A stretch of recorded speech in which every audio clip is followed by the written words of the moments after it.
So we are going to talk about the lumbar plexus. अगर हम book से lumbar plexus करेंगे तो हमारे लिए थोड़ा सा कंफ्यूजिंग है उसको समझना, उसकी ब्रांचेस और उसके रूट को समझना। अगर हम इस 3D मॉडल से समझेंगे लंबर प्लेक्सस को, so we will get a better idea of the lumbar plexus and its branches. अब हमें पता है कि बेसिकली प्लेक्सस क्या होता है, नर्व के एक नेटवर्क को प्लेक्सस कहते हैं, जिसमें बेसिकली कुछ नर्व्स होती हैं जिनसे हमारे पास ब्रांचेस निकल रही होती हैं और वो हमारे पास डिफरेंट उस रीजन के डिफरेंट मसल्स को सप्लाई कर रही होती हैं। तो this is known as the plexus. तो हमारी बॉडी में चार प्लेक्सस हैं जिनमें से एक लंबर प्लेक्सस है। लंबर प्लेक्सस है तो that will be associated with the lumbar vertebrae, यानी कि हमारे पास लंबर प्लेक्सस में कौन सी नर्व्स एसोसिएटेड होंगी, लंबर नर्व्स। अब बेसिकली लंबर प्लेक्सस में जो है वो कितनी लंबर नर्व्स आ जाती हैं, 4 लंबर नर्व्स हैं जो कि इनकी ब्रांचेस मिलके क्या बना रही हैं, हमारे पास एक नेटवर्क बना रही हैं जो कि एब्डोमिनल रीजन के डिफरेंट पार्ट्स को सप्लाई कर रही है। अब इनकी जो अपर 4 लंबर नर्व्स है यानी L1, L2, L3 और L4, इनकी इंटीरियर रिमाए हमारे पास ब्रांचिंग करेगी और इसके नतीजे में हमारे पास लंबर प्लेक्सस बनेगा। अब हम देखते हैं कि सबसे पहले अगर हम L1 की बात करते हैं तो इसकी कौन सी ब्रांचेस हैं और ये कहाँ पे जो है वो रन कर रही है, यानी कि इसका रूट किधर है। अगर हम L1 की बात करें, L1 लंबर नर्व की बात करें, ठीक है, तो इसकी जो anterior rami of the upper first lumbar nerve है उससे हमारे पास कौन सी ब्रांच निकलेगी, दो ब्रांचेस निकलेंगी, आइलियो हाइपोगैस्ट्रिक और इलियो इंक्वाइनल नर्व। ठीक है, तो अगर हम इधर देखें सबसे पहले तो ये हमारे पास है आइलियो हाइपोगैस्ट्रिक, और इसको मैं अगर थोड़ा सा जूम करूं तो ये है इलियो इंक्वाइनल नर्व। अब ये दोनों यहाँ पे हमारे पास बहुत प्रोमिनेंट है कि किस तरह से निकली, कि हमारे पास ये जो है वो दोनों नर्व्स जो है वो हमारे पास वर्टिब्री से फोरामेन से निकलने के बाद अगर हम देखें तो ये श्वास मेजर मसल के पीछे रन कर रही है और क्वाड्रेटस लंबोरम के ऊपर है, यानी श्वास मेजर और क्वाड्रेटस लंबोरम के बीच में से ये रन करेंगी दोनों नर्व्स, और इस तरह ये लैटरली और ये वाली जो आइलो हाइपोगैस्ट्रिक है वो लैटरली चली जाएगी, और अगर हम इलियो इंग्वाइनल को फॉलो करें तो ये एंटीरियर एब्डोमिनल वॉल में हमारे पास जो है वो रन करेगी और अल्टीमेटली हमारे पास ये डिफरेंट रीजन्स को सप्लाई करेगी। ठीक है, अगर मैं इसको पीछे से दिखाऊं तो ये हमारे पास है जी, दिस वन जो हमारे पास हाईलाइटेड नर्व नज़र आ रही है, ये है हमारे पास interior rami of the first lumbar nerve that are एक तो हमारे पास आइलियो हाइपोगैस्ट्रिक नर्व और दूसरी आ जाती है हमारे पास इलियो इंग्वाइनल नर्व, और ये वाला कौन सा मसल है, क्वाड्रेटस लंबोरम मसल है। ठीक है, तो ये हमारे पास दोनों नर्व्स क्रॉस करेंगी क्वाड्रेटस लंबोरम मसल को, और इसी तरह ये लैटरली और इंटीरियर एब्डोमिनल वॉल में चली जाएंगी। देन हमारे पास दूसरी नर्व कौन सी आ जाती है, यानी कि हमारे पास जो एंटीरियर एमाई ऑफ द L2 है उससे कौन सी ब्रांच निकल रही है, तो बेसिकली हमारे पास जो एक नर्व आती है that is lateral cutaneous nerve of the thigh. तो ये हमारे पास कॉम्बिनेशन होता है L2, L3, L4 का, और अगर मैं इधर ट्रेस करूँ lateral cutaneous nerve of the thigh तो ये हमारे पास आइलियक फोसा को क्रॉस कर रही होती है in front of the iliacus muscle. ये हमारे पास लेटरल क्यूटेनियस नर्व है, this is the iliac fossa of the hip bone and this is the iliacus muscle. तो ये हमारे पास लेटरल क्यूटेनियस नर्व आई, इसने आइलियक फोसा को जो है वो क्रॉस किया in front of this इलियाकस muscle, और ये फिर हमारे पास नीचे चली गई थाई में, इसने जो है थाई में किस तरह से जाएगी, एब्डोमिनल रीजन में बाय क्रॉसिंग द, अगर मैं मोर प्रोमिनेंट करके दिखाऊं, by crossing the, this is the inguinal ligament, by crossing the lateral end of the inguinal ligament by passing behind the lateral end of the inguinal ligament, ये हमारे पास Thai में enter कर जाएगी और वहाँ पे फिर ये अपने रिस्पेक्टिव रीजन्स को मसल्स को और पार्ट्स को सप्लाई करेगी। So this is the lateral cutaneous nerve of the thigh, और क्यूटेनियस का क्या मुराद है कि ये सेंसरी नर्व है। ठीक है, तो हमारे पास अभी तक हमने तीन नर्व्स डिस्कस की हैं, एक तो आइलियो हाइपोगैस्ट्रिक और इलियो इंक्वाइनल नर्व जो कि हमारे पास L1 से आ रही थी। ठीक है, और वो हमने पढ़ा कि हमारे पास क्रॉस करती हैं क्वाड्रेटस लंबोरम को और फिर ये लैटरली आ जाती हैं और एंटीरियर एब्डोमिनल वॉल में आ जाती हैं और अपने रिस्पेक्टिव सप्लाई करती है पार्ट्स को। दूसरी नर्व हमने पढ़ी थी lateral cutaneous nerve of the thigh, जो कि हमारे पास रन कर रही है in the iliac fossa in front of the iliacus muscle, और फिर ये क्रॉस करती है behind the lateral end of the inguinal ligament and enters the thigh. Okay, then the third nerve is the femoral nerve, जो कि basically हम Thai में भी पढ़ते आ रहे हैं और बहुत ही अच्छी फेमरल नर्व की रिप्रेजेंटेशन है यहाँ पे। This is the femoral nerve. और अगर हम ये वाला मसल देखें तो ये वाला मसल देखें, this is the psoas major muscle. अब हमारे पास जो फेमरल नर्व है that is the largest branch of the lumbar plexus. Most important point to be noted here. अगर हम ये नीचे भी सारा फॉलो इसको करते जाएं तो ये हमारे पास हमें पता है कि anterior compartment of the thigh को के मसल्स को सप्लाई कर रही होती है और इसका रूट कितना एक्सटेंसिव है नीचे ये थाई में जो है वो रन कर रही होती है up to the knee. And जो हमारे पास ये फेमरल नर्व है बेसिकली इसका रूट होगा क्या कि ये हमारे पास रन करेगी डाउनवर्ड और laterally between the psoas and the iliacus muscle. ठीक है, तो ये हमारे पास श्वास मेजर मसल था और ये इलियाकस मसल था। अब हम अगर एक मिनट इसको मैं फिर से करती हूँ, ये हमारे पास श्वास मेजर मसल हो गया and this is the iliacus muscle. अब अगर हम फेमरल नर्व को ट्रेस करें तो this is the femoral nerve which is running downward laterally between the psoas major muscle and the iliacus muscle.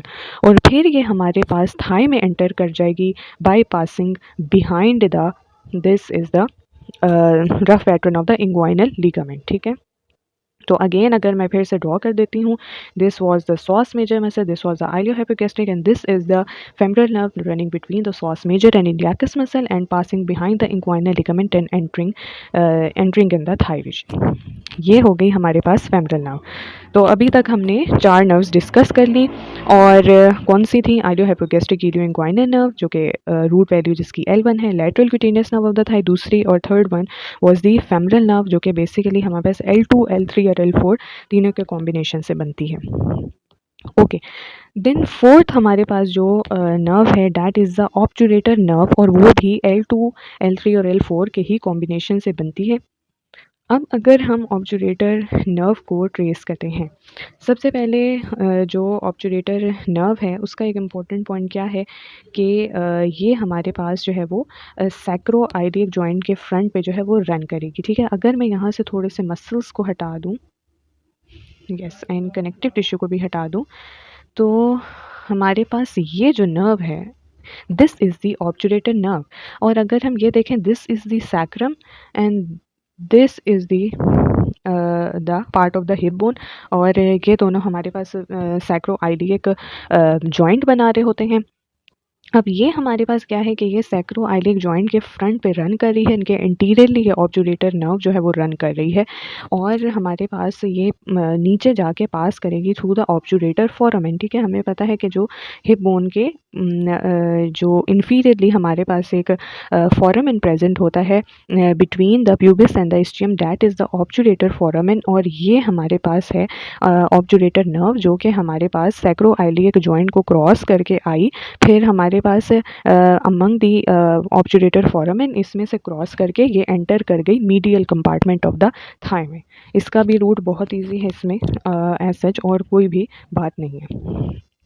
Next हमारे पास आ जाती है एक और branch that is the genitofemoral nerve और उसकी रूट वैल्यू है L1, L2, यानी ये L1 और L2 दोनों के कॉम्बिनेशन से मिलके बनी है।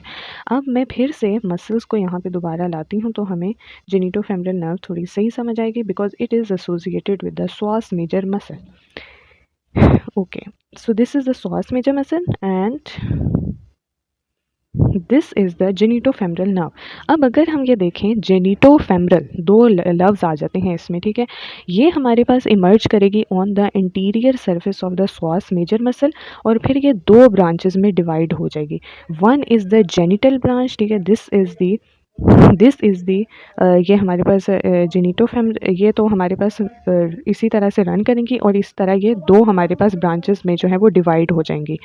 अब इसका जो है वो मकसद क्या है जेनिटोफेमरल नर्व में, ये हमारे पास फेमरल ब्रांच आ जाएगी और ये हमारे पास आ जाएगी जेनिटल ब्रांच। अब इन दोनों का डिफरेंस क्या है, अगर हम फेमरल वाली ब्रांच को देखें तो ये हमारे पास एक small area of the skin को सप्लाई करेगी। ठीक है, ये थाई में एंटर करेगी और small area of the skin को सप्लाई करेगी, जबकि जो जेनिटल ब्रांच है वो हमारे पास एंटर कर जाएगी स्पर्मेटिक कॉर्ड में। ठीक है, स्पर्मेटिक कॉर्ड हमारे पास between the superior and deep inguinal ring यहाँ प्रेजेंट होती है जिसमें से स्ट्रक्चर्स पास करते हैं। ठीक है, खैर स्पर्मेटिक कॉर्ड एक अलग टॉपिक है, बट हमारे पास जो मेन कंसर्न है कि जो जेनिटल ब्रांच है वो इस स्पर्मेटिक कॉर्ड में से जो है वो रन करेगी और फिर ये किसको सप्लाई करेगी, क्रीमेस्टर मसल को सप्लाई करेगी, जो कि हमारे पास क्या कर रहा होता है, बेसिकली डिफरेंट फंक्शंस परफॉर्म कर रहा होता है क्रीमेस्टर मसल। ठीक है, अब यहाँ पे हमारे पास क्या है कि दो ब्रांचेस ये हमारे पास जो है वो जेनिटोफेमरल नर्व की हमने देख ली, जिसमें से एक फेमरल ब्रांच और एक जेनिटल ब्रांच है। एक हमारे पास जो फेमरल ब्रांच है वो हमारे पास small area of the skin को सप्लाई करेगी तथा दूसरी जेनिटल ब्रांच स्पर्मेटिक कॉर्ड में से पास करते हुए क्रीमेस्टर मसल को सप्लाई करेगी, जो कि यहाँ पे तो विजिबल नहीं है। टेस्टिस के ऑब्वियसली हमारे पास टेस्टिस को सराउंड कर रहा होता है क्रीमेस्टर मसल, यहाँ पे विजिबल नहीं है, but in books you can see the cremaster muscle. और इसी तरह हमारे पास एक क्रीमेस्टेरिक रिफ्लेक्स भी होता है, जिसमें बेसिकली थाई की अगर स्किन पे अगर हम किसी चीज़ से स्ट्रोक करते हैं, फॉर एग्जांपल स्पैचुला से अगर हम स्ट्रोक करते हैं, तो क्या होता है कि क्रीमेस्टर मसल की कॉन्ट्रैक्शन होती है और इसकी वजह से जो टेस्टिस है विद इन द स्क्रोटम वो ड्रॉ करता है अपवर्ड। ठीक है, तो बेसिकली हम ये चेक करते हैं इस रिफ्लेक्स को और क्रीमेस्टर मसल की फंक्शन को। तो ये थी सारी हमारे पास ब्रांचेस लंबर प्लेक्सस की, जिनमें हमने सबसे पहले आइलियो हाइपोगैस्ट्रिक और इलियो इंग्वाइनल नर्व पढ़ी। दूसरी हमारे पास लैटरल, ये हमारे पास iliohypogastric ilioinguinal nerve आ गई। Then we have the lateral cutaneous nerve of the thigh, ये हमारे पास lateral cutaneous nerve of the thigh थी। Then the femoral nerve, this was the femoral nerve जो कि लार्जेस्ट ब्रांच है of the lumbar plexus. उसके बाद हमने ऑब्चुरेटर नर्व पढ़ी, जो कि यहाँ पे ये सैक्रो आइलिक जॉइंट के इंटीरियरली जो है रन करेगी और फिर हमारे पास ऑब्चुरेटर फोरामेन को क्रॉस करके मीडियल कंपार्टमेंट ऑफ थाई में चली जाएगी। उसके बाद हमने कौन सी नर्व जो है डिस्कस की, जेनिटोफेमरल नर्व। जेनिटोफेमरल नर्व हमारे पास interior of the psoas major पे इमर्ज करके और फिर दो ब्रांचेस फेमरल ब्रांच और जेनिटल ब्रांच में डिवाइड कर जाएगी। एक और भी हमारे पास लंबो सैक्रल ट्रंक निकलता है L4 से, जो कि बेसिकली क्या करता है कि वो इंटीरियरली डिसेंड करता है सैक्रम पे और ज्वाइन कर लेता है फर्स्ट सैक्रल नर्व को। ठीक है, तो बेसिकली वो सैक्रल प्लेक्सस में डिस्कस हो जाएगी। अच्छा, इसके अलावा हमारे पास एब्डोमिनल पार्ट में सिंपैथेटिक ट्रंक भी होता है। ठीक है, हमें पता है कि हमारे पास वर्टिब्री के लैटरली पूरा सिंपैथेटिक ट्रंक रन कर रहा होता है। अगर मैं इस में दिखा सकूं तो ये सारा का सारा सिंपैथेटिक ट्रंक है। ये जो हमारे पास हमें पता है कि जो सिंपैथेटिक ट्रंक एब्डोमिनल पार्ट का है वो ऊपर कॉन्टिन्यूस होता है with the thoracic part of sympathetic trunk और नीचे कॉन्टिन्यूस होता है with the pelvic part of the sympathetic trunk. अब यहाँ पे हमारे पास कुछ ब्रांचेस होती हैं जो कि किस तरह से हमारे पास फंक्शन कर रही होती हैं कि हमारे पास क्या होगा कि लंबर प्लेक्सस के जो first two lumbar spinal nerves हैं उससे क्या करेंगे कि वाइट रेमाई कम्युनिकेंट्स ज्वाइन करेंगे फर्स्ट टू गैंग्लिया को। ठीक है, ये जो बीच में हमारे पास ये पार्ट है, beaded part, that is the ganglia. तो पहली जो दो स्पाइनल नर्व्स हैं वो हमारे पास, अब जैसे कि ये नज़र आ रही है, एक छोटी सी ब्रांच है बहुत ही बारीक सी, ये तो खैर आ जाएगी। एक यहाँ पे मैंने देखी थी बट अब वो विजिबल नहीं है। अच्छा, खैर हमारे पास जो, अगर हम यहाँ पे थोड़ा सा करके देखें तो यहाँ पे मुझे यस, ये मैं बताना चाह रही हूँ कि हमारे पास दो बेसिकली, एक वाइट रेमाई कम्युनिकेंट है और एक ग्रे रेमाई कम्युनिकेंट्स है। अब जो फर्स्ट हमारे पास टू लंबर नर्व्स हैं, इससे ये वाइट रेमाई कम्युनिकेंट्स ज्वाइन करेंगी फर्स्ट टू गैंग्लिया को। और बेसिकली वाइट रेमाई कम्युनिकेंट्स में क्या होते हैं, प्री गैंग्लियोनिक नर्व फाइबर्स और आफ्रेंट सेंसरी नर्व फाइबर। ठीक है, ये फर्स्ट टू गैंग्लिया को इन्होंने ज्वाइन कर लिया। अब क्या होगा कि हमारे पास यहाँ से इस गैंग्लिया से क्या निकलेंगी, ग्रे रेमाई कम्युनिकेंट्स, जिसमें हमारे पास होंगे पोस्ट गैंग्लियोनिक नर्व फाइबर्स और ये ज्वाइन कर लेंगी अपनी कॉरेस्पॉन्डिंग जो लंबर स्पाइनल नर्व है उसको ज्वाइन कर लेगी। ठीक है, और फिर ये जो पोस्ट गैंग्लियोनिक फाइबर्स हैं through the branches of the spinal nerve blood vessels को सप्लाई करेंगे, स्वेट ग्लैंड्स को सप्लाई करेंगे और erector pili muscles of the skin को सप्लाई करेंगे। तो ये बेसिकली हमारे पास एक जनरल कॉन्सेप्ट है लंबर प्लेक्सस का। और इसके अलावा जो हमारे पास abdominal part of the sympathetic trunk है, जो कि हमारे पास ब्रांचेस किस तरह से लंबर नर्व्स की ब्रांचेस जो हैं वो किस तरह से इसके साथ ज्वाइन कर रही हैं सिंपैथेटिक ट्रंक के साथ। ठीक है, white rami communicantes first two lumbar nerves की ज्वाइन करेंगे with the first two ganglia of the abdominal part of sympathetic trunk. Then grey rami communicantes निकलेंगे जो कि कॉरेस्पॉन्ड करेंगे to the corresponding lumbar spinal nerve, और इसमें basically क्या होंगे, पोस्ट गैंग्लियोनिक नर्व फाइबर्स जो कि ब्लड वेसल्स, स्वेट ग्लैंड्स और erector ply muscles of the skin को सप्लाई करेंगे। So that was all about the lumbar plexus and the abdominal part of the sympathetic trunk.